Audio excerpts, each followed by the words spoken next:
Stop scroll no contact के बाद आज अगर ये रीडिंग आप तक आई है तो यूनिवर्स कुछ बड़ा प्लान कर रहा है। अगर आप इस वक्त नो कॉन्टैक्ट में हो, अगर सामने वाला चुप है और आप खुद से ही सवाल कर रहे हो कि क्या वो मुझे याद करता है, तो इन कार्ड्स के पीछे बहुत कुछ छुपा हुआ है। तो चलिए देखते हैं। जय Shri Radhe Radhe. Soul whisper tarot में आपका बहुत बहुत स्वागत है। देखते हैं यूनिवर्स आज आपको क्या बताने वाला है। पहला कार्ड निकल के आया द हर्मिट, दूसरा कार्ड आपका निकल के आया द फूल, तीसरा कार्ड आपका निकल के आया है 7 ऑफ कप्स।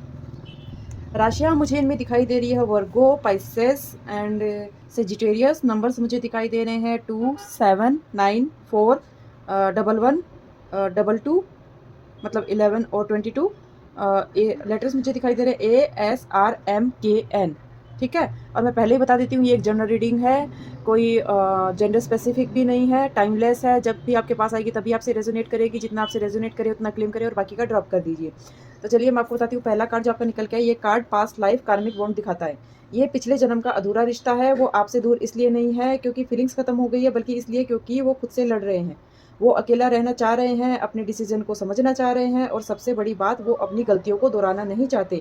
वो बोलने से पहले श्योर होना चाहते हैं, इसलिए नो कॉन्टैक्ट में है, इग्नोर नहीं कर रहे हैं। जो आपका दूसरा कार्ड निकल के आया है, ये गेम चेंजिंग कार्ड है। इसमें मुझे 100% ट्विन फ्लेम दिखाई दे रही है। वो आपके साथ एक फ्रेश स्टार्ट करना चाहते हैं, लेकिन पुराने डर या कोई जिम्मेदारी या कोई आपका पास्ट का कोई कमिटमेंट था जो उसे रोक रहा है। उनका दिल कहता है रिस्क ले लूं और दिमाग कहता है नहीं, अभी रुक जाओ। इसलिए वो कभी आगे बढ़ने की सोचते हैं और फिर वहीं पे रुक जाते हैं। जो तीसरा कार्ड आपका निकल के आया है, ये कन्फ्यूजन और थर्ड एनर्जी का एक स्ट्रॉन्ग कार्ड है। इसमें सोल कनेक्शन टेस्ट फेज में चल रहा है। यूनिवर्स देख रहा है कि कौन ज़्यादा इमोशनली स्ट्रॉन्ग है।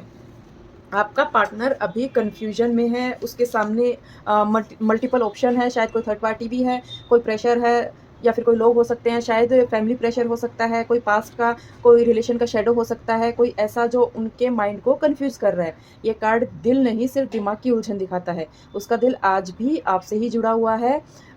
मुझे ऐसा लग रहा है कि 21 टू 45 डेज़ के बीच दोबारा कम्युनिकेशन हो सकता है। वो या तो खुद मैसेज करेंगे या किसी कॉमन सोर्स से आपसे बात करेंगे। जैसे ही आप इमोशनली स्ट्रॉन्ग बनोगे, उसका कन्फ्यूजन अपने आप ही ख़त्म होने लगेगा। ये कनेक्शन भूलने के लिए नहीं आया है। सोल कनेक्शन आपको ज़्यादा पेन तो देता है, लेकिन वो होना भी बहुत ज़रूरी होता है। यूनिवर्स कह रहा है तुम सिचुएशन को पकड़ कर मत बैठो, खुद को पहचानो, खुद पर काम करो।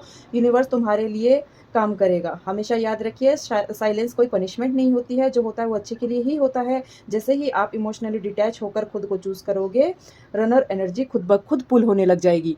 और यही अगर आप सामने वाले को चेस करोगे, खुद को मेंटली प्रेशर के नीचे दबा लोगे, तो ये जो प्रोग्रेस है ये वहीं पे ही रुक जाएगी। तो आपको सामने वाली पार्टी को बिल्कुल भी चेज़ नहीं करना है। उनको आने दीजिए, उनको उनकी गलती का एहसास होने दीजिए।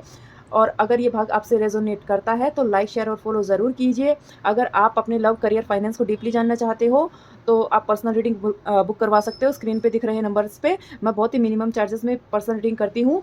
तो आज के लिए इतना ही। जय श्री राधे राधे।